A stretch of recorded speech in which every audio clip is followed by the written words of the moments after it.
Welcome to Samba Samba. Enjoy the video. In this video, I will show you how to replace a cabin air filter. First, locate the glove box on the passenger side of your vehicle. Open it up and carefully remove everything inside. Next, you will need to detach the dampener arm, which is usually found on the right side of the glove box. This step allows the glove box to swing down further, giving you better access to the filter housing.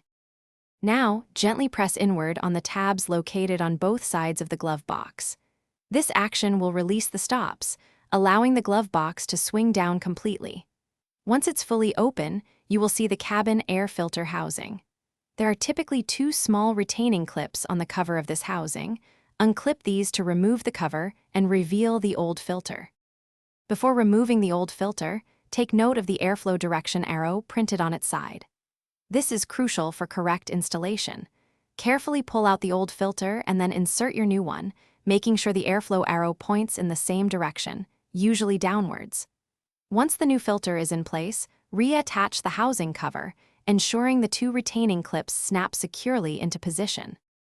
To finish up, carefully lift the glove box back into its original position and reattach the dampener arm.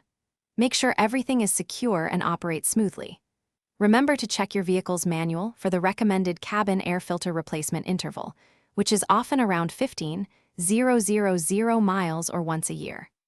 Also, for great deals and to check out the new Kindle Paperwhite, be sure to look for the link in the description below. Thanks for watching. Consider subscribing if we helped you.